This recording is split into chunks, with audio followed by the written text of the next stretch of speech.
Hi, I'm Phil from the Four-Wheel Drive Shed. Today we're going to be fitting a Marks Adaptors part-time kit into this 80 series Land Cruiser.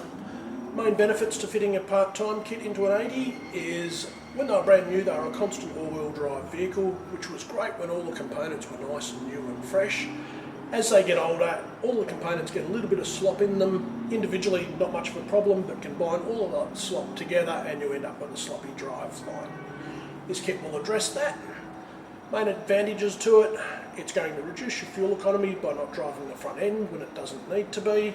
It's also going to make your power steering a lot lighter as well. So we've got everything laid out in front of us, so let's get stuck into it. This is a fairly simple DIY job that a competent DIY guy can do at home. We've got the advantage of having the car on a hoist. If you're doing it at home, you'll be doing it on jack stands. Make sure you use the appropriate PPE, guys. Nobody wants to get squashed underneath the car. First thing that we need to do, once you've got the car up in the air, we're going to be removing the rear tail shaft, disconnecting the speedo drive, taking that bottom plate off. We're also going to need to drain the oil out of the transfer case, and then we'll be undoing the bolts around the back half of the transfer case. So this is a section here that's coming off, which will expose the centre diff, which is the main part that we'll be replacing.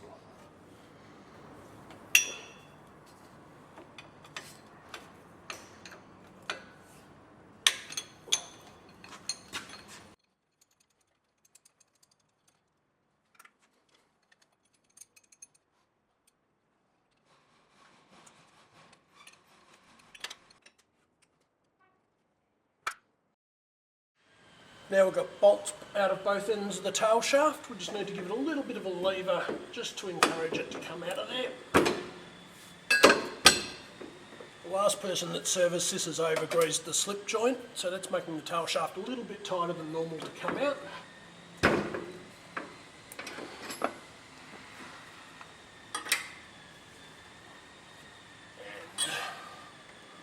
gently leave on the front of it.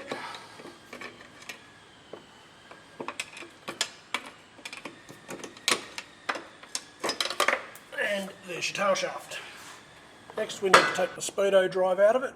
You need to be careful when you take the speedo drive out. There's a little drive pin in there that if you're not careful you'll drop it and you spend the next 2 hours looking for it on the workshop floor. So we just grab our pair of multi-grips, loosen that off.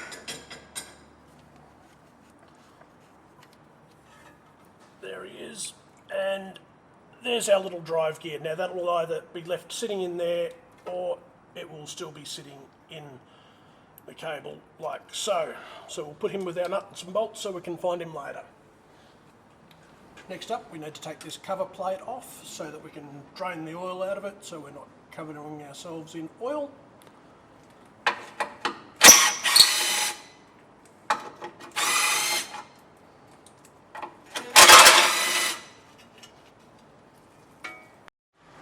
These magnetic trays are a great idea. They keep all your nuts and bolts in one place.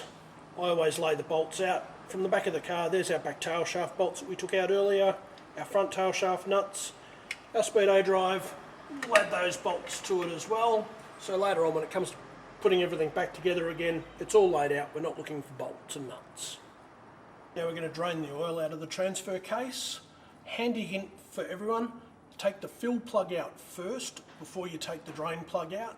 That allows air into the transfer case so that the old oil can drain out nice and smoothly instead of coming out in blops. It also means, for whatever reason, if you're servicing your car or anything, if you can't get the fill plug out to put new oil back into it, you haven't already drained the old oil out of it.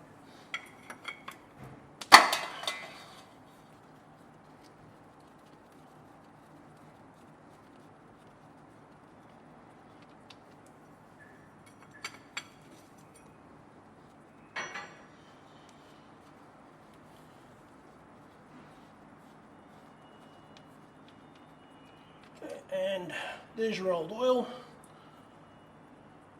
The drain plug, you'll notice, has got a little magnet on it. The idea of the magnet is so that any metal particles will stick to that instead of floating around inside the oil. That's the easiest way to tell the difference between the fill plug and the drain plug when you're putting them back in. we're going to go ahead and put these in the nut and bolt container. It's a really bad idea to put these back in to the transfer case unless they're going in and they're getting done up tight. My rule with nuts and bolts, if you put it in, you do it up tight. You don't leave anything finger tight, that way they don't fall out later on down the line. Now that we've got the oil drained out of the transmission, you'll need to have a container that holds at least 4 litres of oil. Now we're going to take the back section of the transfer case off, so we'll be undoing these bolts around here to take this rear housing off. First we need to get this earth wire out of the way.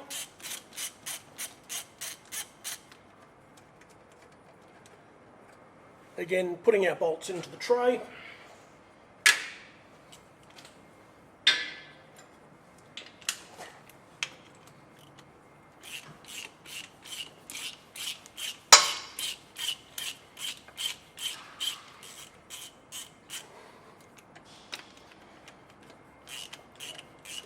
It's important to note that some of these bolts are different lengths. I'll show you a handy trick for putting those bolts into a piece of cardboard so that when it comes time to putting them back in, you know exactly where they go.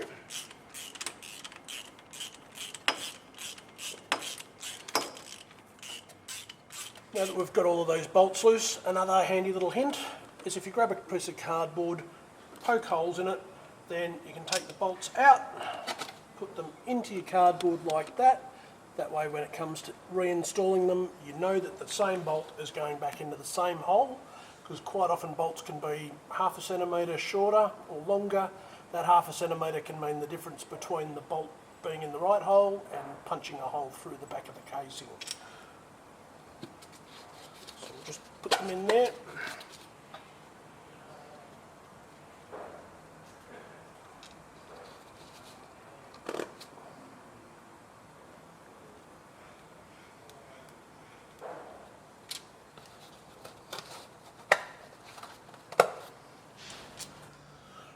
Now that we've got all of our bolts out, the next thing that we need to do, up the top there is the wiring plug. That wiring plug is what sends the light on the dashboard for when the car's in, when the centre diff lock's engaged. So there's a little plastic bit, you just push on it and the plug just pops off and that's out of the way. Now we'll grab our lever bar and just lever this rear section off. It is held together with silicone, so it will take a little bit to get off. So we'll just grab our pry bar.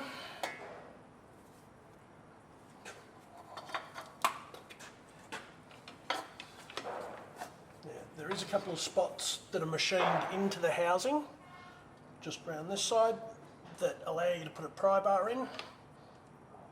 And just by working it like that, and coming under there, under that little tab there, just apply gentle pressure until it pops like that.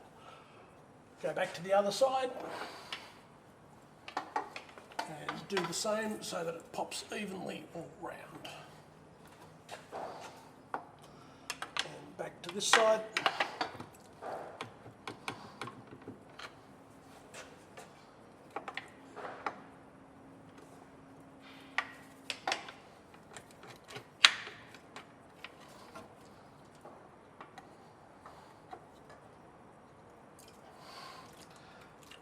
Just gently pry it out. You don't need to force it. If you force it, you can break the aluminium housing, and you certainly don't want to be doing that. Now that that's off, gently take that off and out of the way, and we'll just sit that down. We want to be very careful that that little drive gear there stays in there. There's also a couple of shims.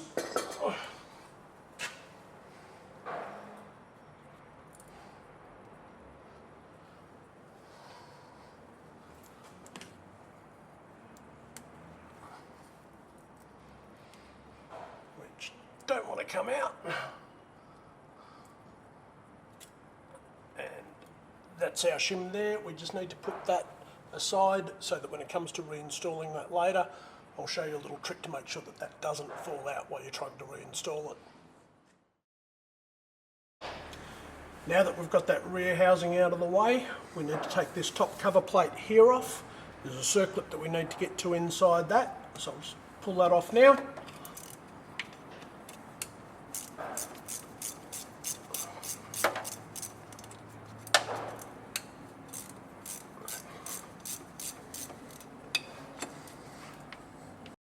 Now that we've got our bolts out of there, we just need to lever off this backing plate. Again, it's held on with silicone, so you'll need a lever. Just up the top there's a little tab, so if you get your bar in there and a little bit of force on it, and it'll pop.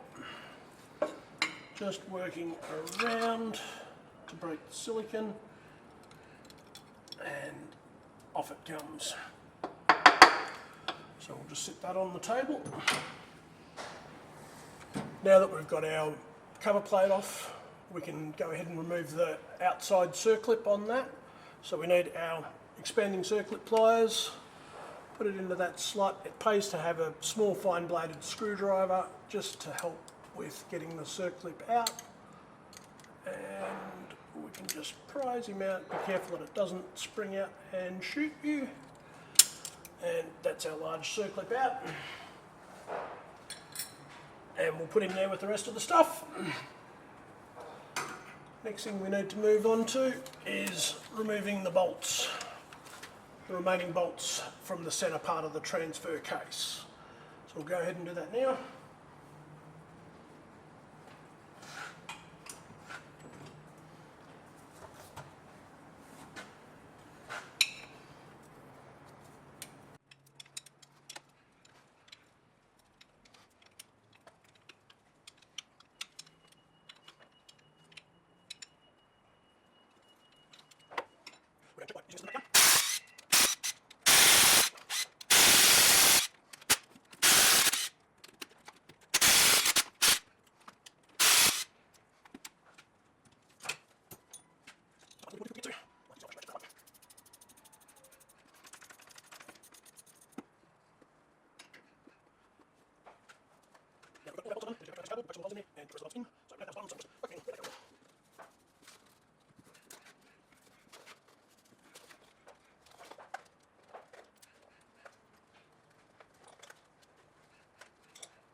Now that we've got all of those out of the way, we can go and remove the centre cover of the transfer case.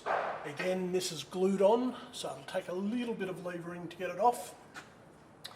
Using the lever points that Toyota have so kindly put there for doing exactly this job. That's just cracked it there.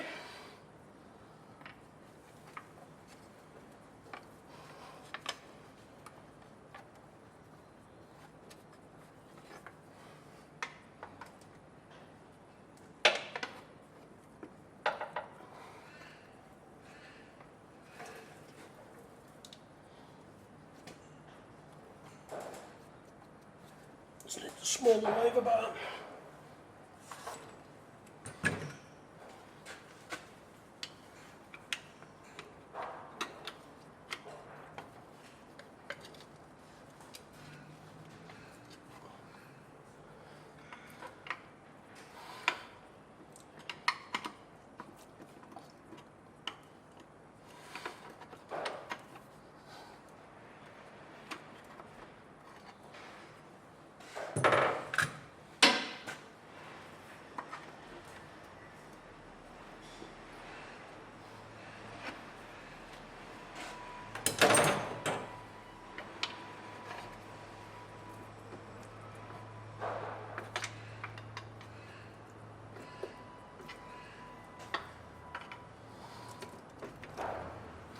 It's important that we don't get that shaft coming out as we lever that off. So just gently working your way around with your pry bar.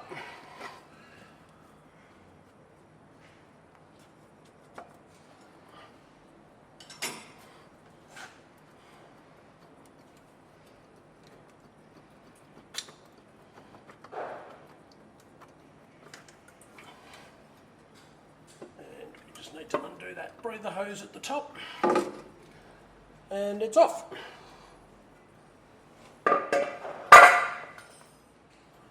Alright, now the part that we're concerned about, now that we've got the back of it off and we can see inside the transfer case, is this part here, which is the centre differential.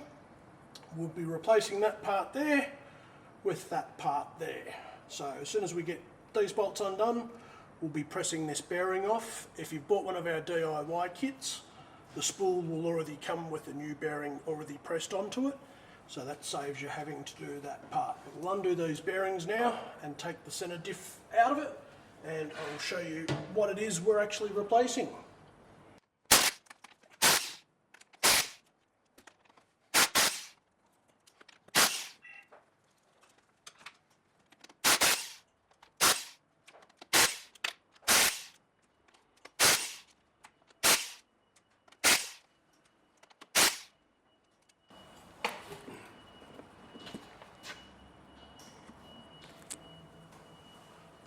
Now we've got our bolts out of there, we can pull this centre diff assembly out of there, and immediately you'll see the difference between what we're replacing and what's already there. This part is the differential assembly, so as you can see, when you turn that main wheel, the spider gears turn around that shaft there, which goes to the front axle. There's also a matching gear inside that one, which drives the rear tail shaft.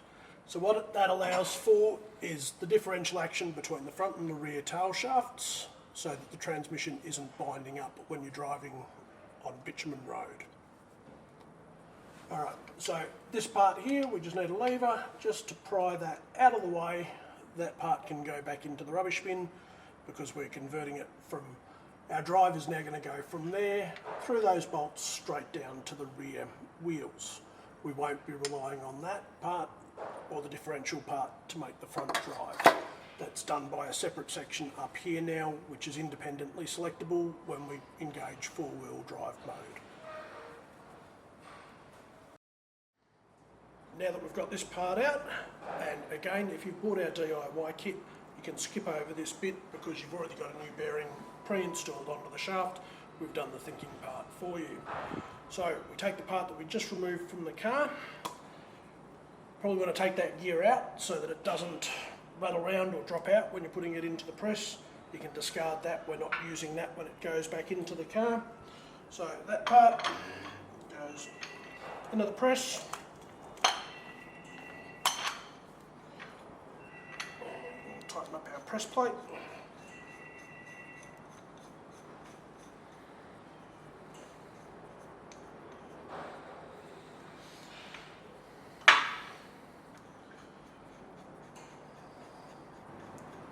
Now that we've got that all set up ready to press out, we'll just stick our safety specs on.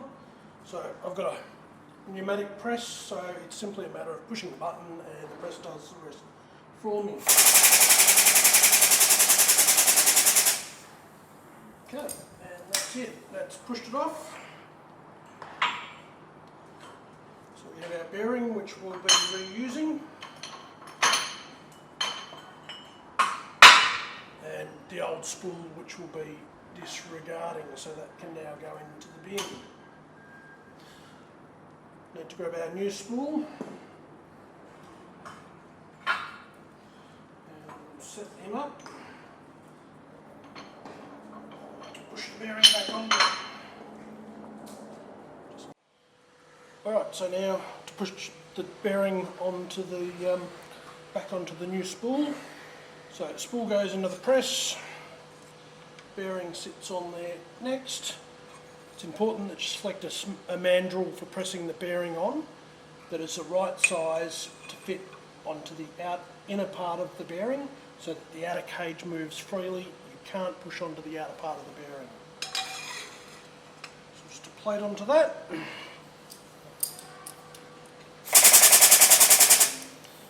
it's there, specs on. And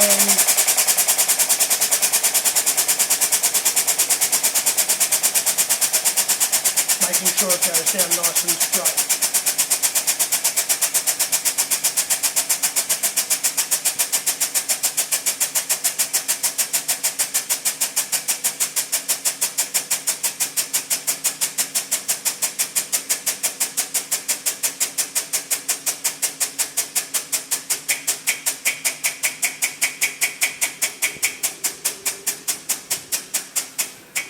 And there it is, so it's hit the bottom now.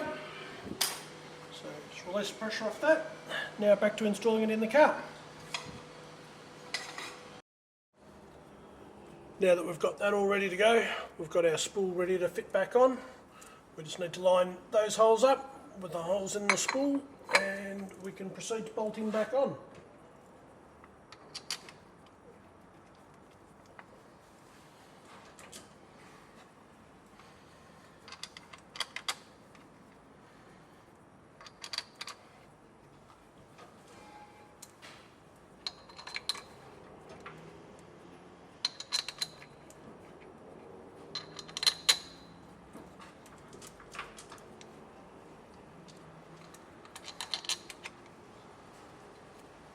Now for tightening these bolts, I recommend using a rattle gun.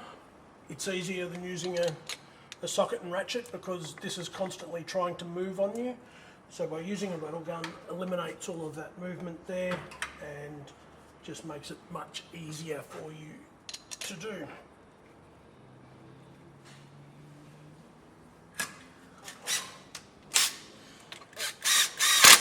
Like anything, when you're tightening it up, where it's got lots of bolts, do it in a crisscross pattern. So moving from there, we'll move across to there, and so on.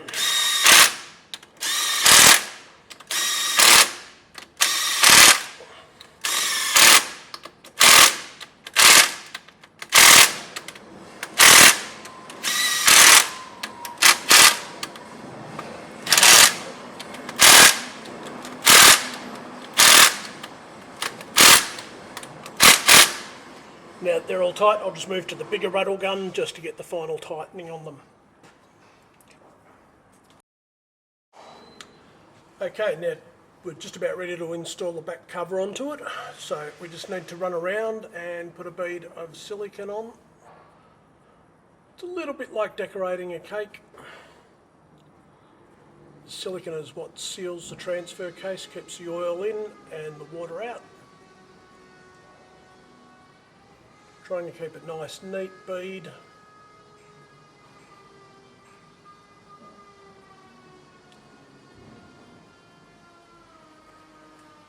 Now, if you've bought one of our DIY kits, it'll have a small tube of silicone with it.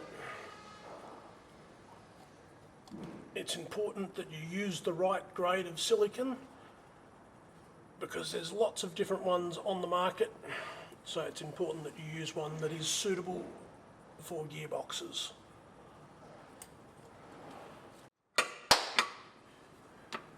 Okay, so we're just working it in, making sure that nothing's jamming the casing as we're putting it in, making sure that that bearing there is lining up.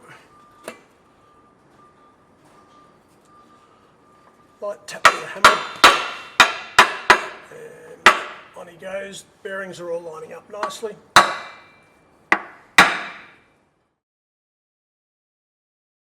Now we've got the cover back on because we made life easy for ourselves by making a picture board with all of our bolts. We can put all of our bolts back in place, back exactly where they came off before. Important to remember that bottom one, add a bracket on it to hold that wire.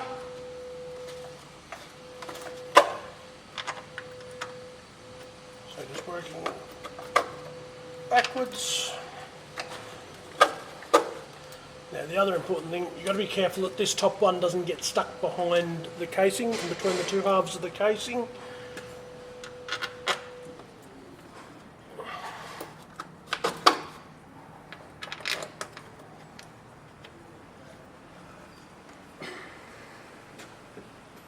And we'll just do them up lightly first of all, because before we do the final tension we need to have this front cover on because it has the long bolts that go through this section.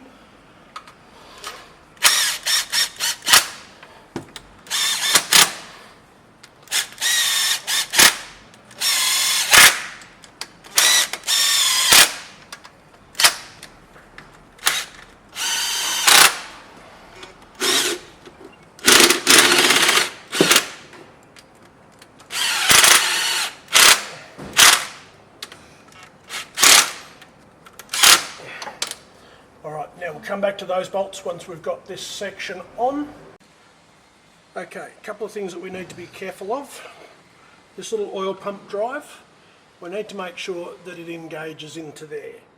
The other thing that we need to make sure sits properly in there is the two little shims. Now those shims control the preload on those bearings, so it's important that they go back in the right order. Otherwise you'll end up with noises in the transfer case, which you don't really want.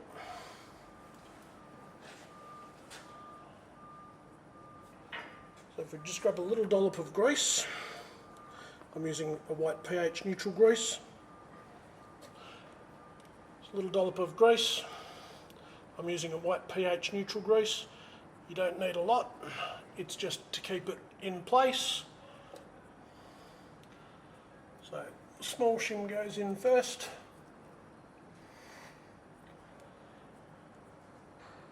Then the larger shim. So the grease is just basically acting like a glue. And a dab on the oil pump drive. And that holds that in there as well. Run our bead of silicone around the outside.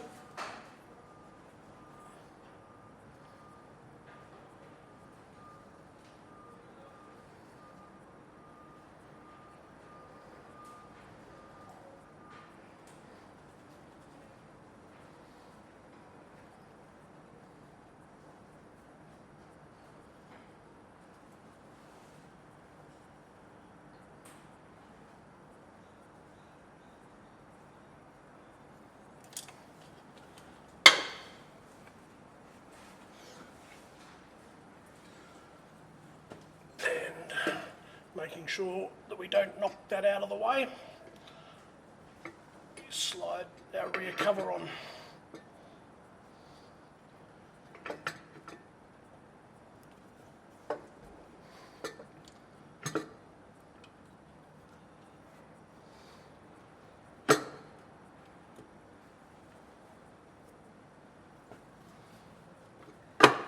Just making sure that that oil pump drive was lined up in there and that it was engaging into it. So that's gone on.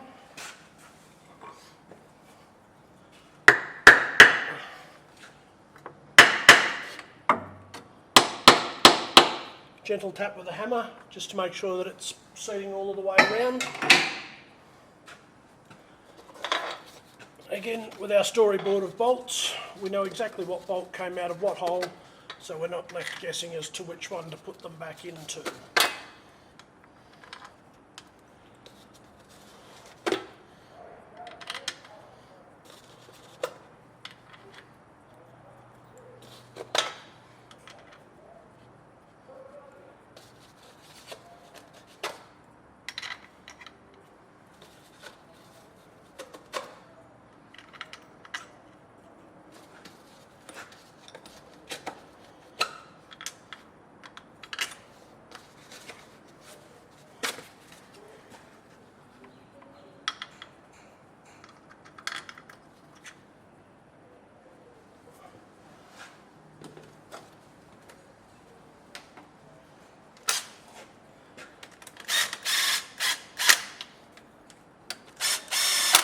Again, working opposites, doing these bolts up. And we know it's seated because it's just gently oozing out silicone with almost no pressure.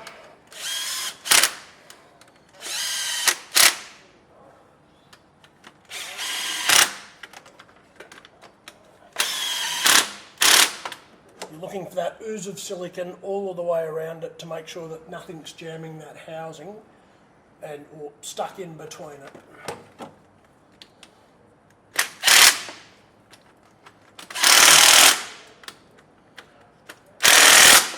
So now that they're on, give them a final tighten.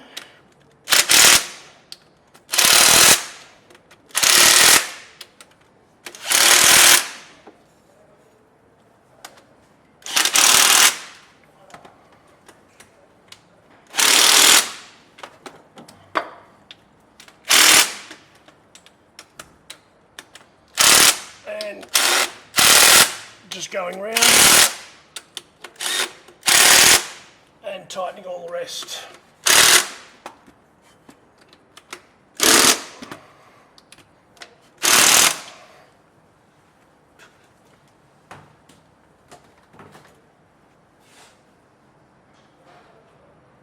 Just to be thorough, we'll go and hand tighten them as well.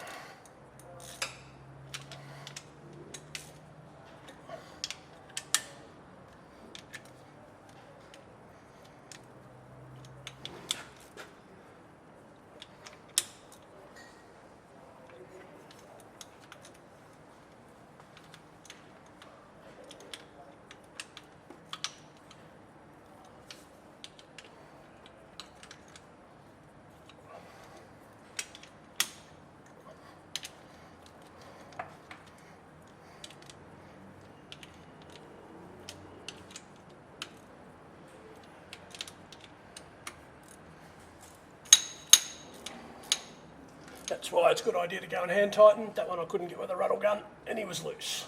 So now he's tight. So that's them all tight. Just need to put our wiring plug back on.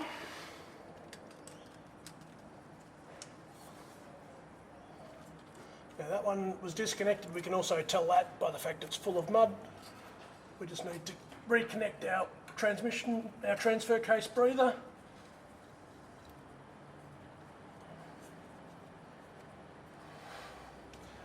That's it. Now we're ready to put our circlip back in there. Alright, so now we need to put our circlip back into there. The shaft's actually pushed right in, so at the moment we don't have a circlip slot exposed. So we just need to put our screwdriver in there, and just by using that groove we can just pull it back so that exposes our groove and we can get the circlip in.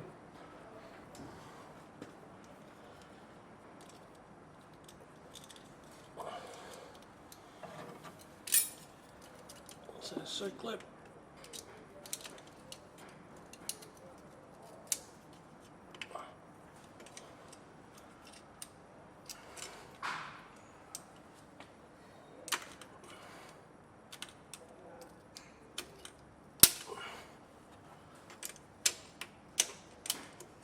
Okay, he's snapped into place. That shaft will just float back in a little bit.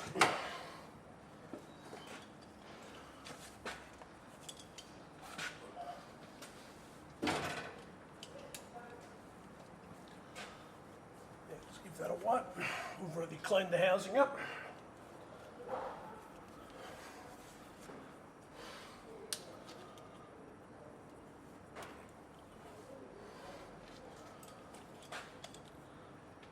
Bead of silicone.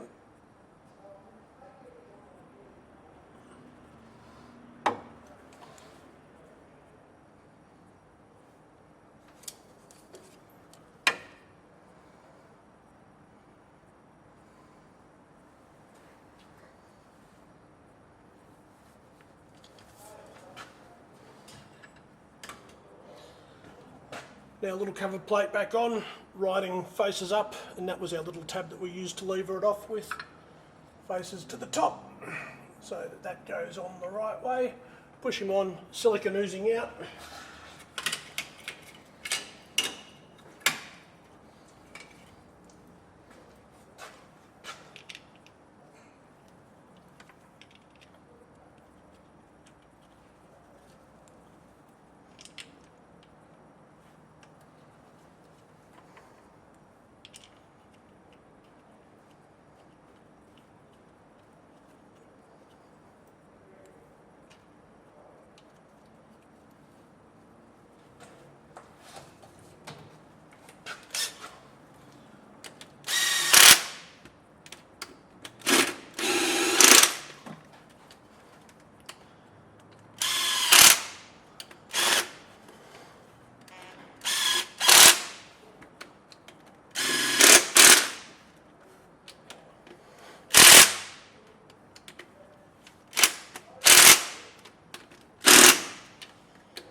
Again, I was doing those up in the star pattern, so that it spreads the torque nice and evenly. We've got a nice ooze of silicon all the way around it.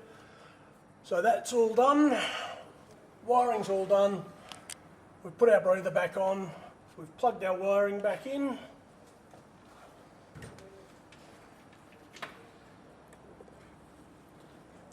Next we need to put our speedo back on. So the little square drive goes up into there.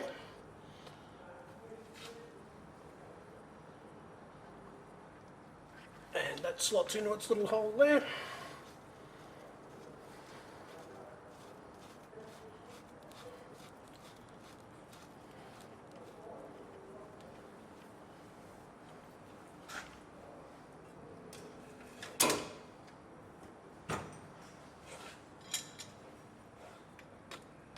And just tighten them up with your multi-grips. So that's all ready to go.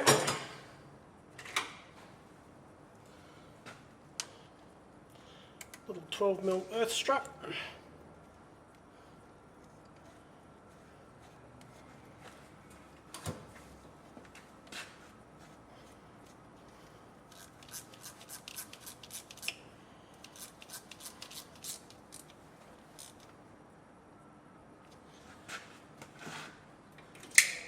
Now drain plug back in, and we're going to fill it up with oil now that we've got the drain plug back in, because the last thing that you want to do is forget to put oil in it and destroy our transfer case.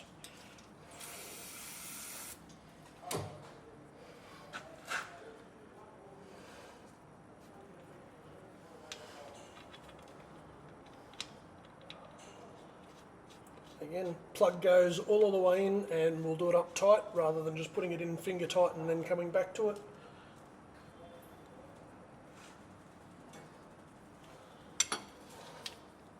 We know it's tight. Just grab some oil, we'll put some oil in it and tail shaft back in it, and we're done with the under part. Now we're just going to fill him up with oil. We've got a nice workshop pump set up, which makes it nice and easy to get the oil into the transfer case. There's lots of different ways you can do it. Most of the good brands of oil come with a little pourer. You can put it in, squeeze it in.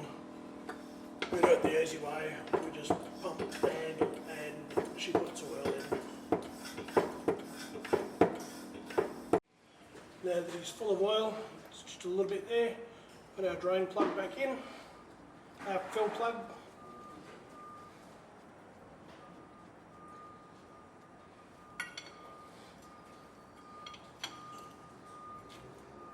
I always just like to double check that the drain plug is tight as well.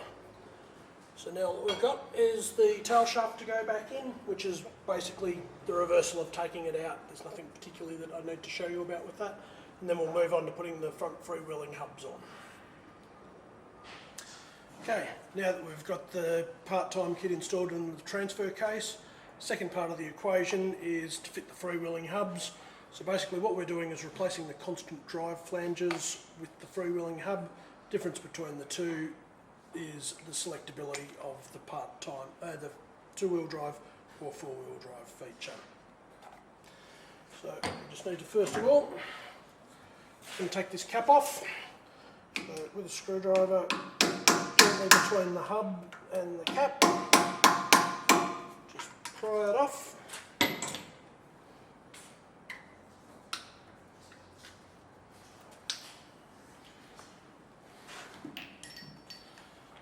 And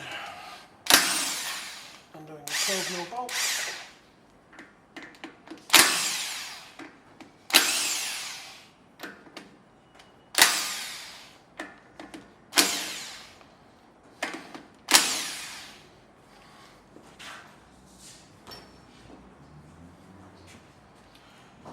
Washers off.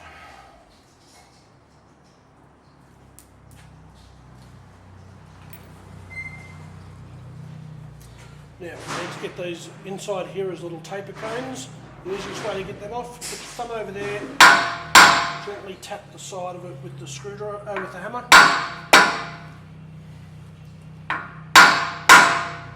And they just pop out like that. It's important that you keep your thumb over there because they do come off fairly quickly. Just working our way around, and they'll just continue to pop off.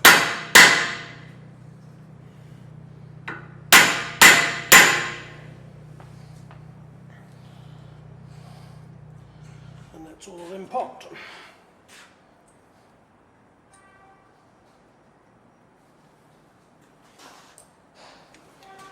Just use a pair of multi-grips just to pull the little tapered cones off.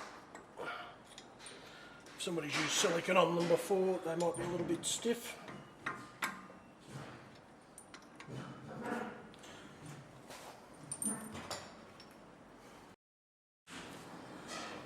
Okay, now we just need to take the circlip off there. So again, with the expanding circlip pliers, it comes off quite quickly and simply.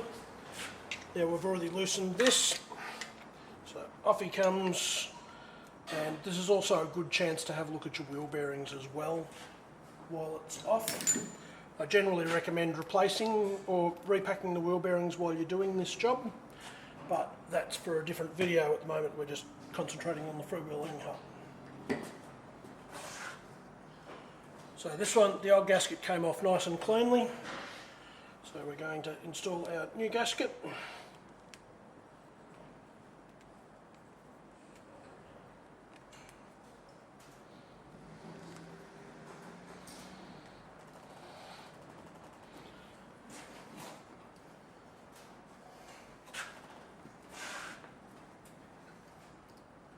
Okay, before we can fit our freewheeling hub, we just need to separate it. Now when they come packed, they come with 2 bolts in them already, so we just need to use the little spline drive key that they're supplied with, just to separate the top and the bottom half. Now it's really important that you don't put any grease in these. There's a note in the box that says please don't grease them, otherwise they don't work properly. So lining the dowel pins up, and sitting the gasket on, that simply slides onto there like that.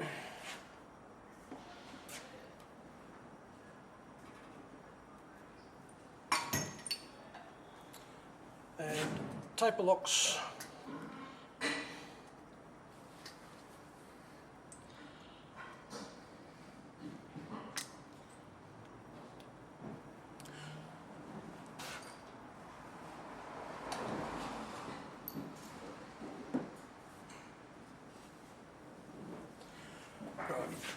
So for the sake of the video, assume we've done all of those back up again. Now the next thing you'll notice is that there's little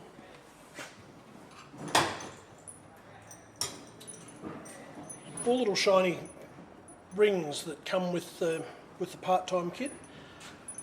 The reason there's 2 different sizes, one for one side, so we're only dealing with one of each side. The reason for the 2 different sizes is 80 series Land Cruisers come out from 1990 all the way through to 97.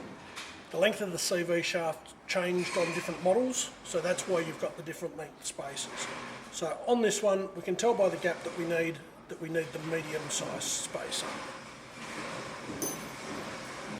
So on with our circlip, and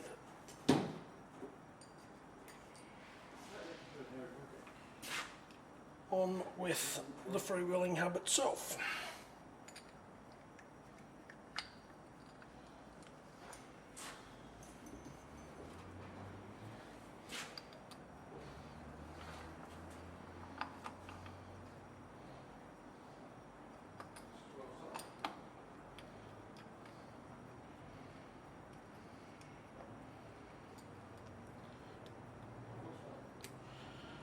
And you do repeat the same procedure with all of those bolts, and there you have it. That's all that's involved in fitting the freewheeling hubs on an 80 or 100 series cruiser. There you have it, guys. That's what's involved in installing a part-time kit to an 80 or 100 series Land Cruiser. The only thing that is, the only variation on that is if you've got an ABS model where you need to fit an ABS relocation kit to it. There's a separate how-to video on that, but thanks for watching, guys. Any questions, don't hesitate to drop us an email at sales@thefourwheeldriveshed.com, or give us a call 0397208783, and happy to help you through anything else that you may need. Thank you.